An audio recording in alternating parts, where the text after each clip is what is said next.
Le diagnostic du reflux gastro-œsophagien, il est à la fois clinique devant des régurgitations évidentes, voire même complété de complications, mais parfois le reflux gastro-œsophagien n'est pas aussi évident cliniquement. L'enfant peut avoir par exemple un problème d'otite répétée, de rhinopharyngite répétée ou d'asthme qui ne répond pas suffisamment au traitement symptomatique. Dans ces cas-là, on est amené à rechercher un reflux gastro-œsophagien qui n'est pas évident cliniquement.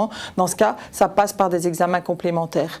Alors, il y a des examens qui ont pour but d'objectiver le reflux gastro-œsophagien. Ça passe essentiellement par un examen qui s'appelle la pH-métrie de 24 heures.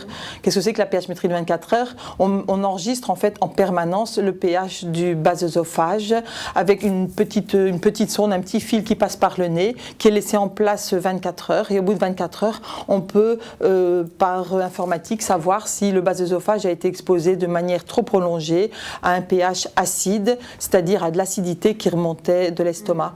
Ça, c'est comment objectiver le reflux gastro-œsophagien.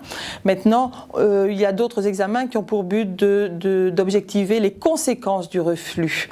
En fait, essentiellement, l'œsophagite. Qu'est-ce que c'est que l'œsophagite? C'est l'irritation du bas-œsophage due à cette acidité gastrique qui remonte régulièrement. Et ça, eh bien, ça fait mal et ça perturbe également la croissance staturo-pondérale de l'enfant. Comment objectiver une œsophagite? C'est essentiellement une fibroscopie. Une fibroscopie, c'est en fait on place un endoscope, on regarde l'œsophage et l'estomac avec l'aide d'un endoscope. Ça se fait chez un enfant qui est soit sous anesthésie générale, soit qui est bien sédaté, bien calme. Et l'examen est très court, il dure quelques minutes et ça permet d'emblée de voir s'il y a une irritation plus ou moins importante de l'œsophage. Ça peut passer par une simple rougeur de l'œsophage, mais parfois il peut y avoir des érosions ou des ulcérations de l'œsophage.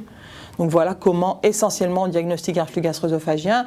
Dans les temps anciens, on faisait des radiographies, mais maintenant on a de bien meilleurs résultats avec ces deux examens-là essentiellement. Il y a encore d'autres explorations possibles, mais ce sont les deux maîtres examens en matière de reflux gastro-œsophagien.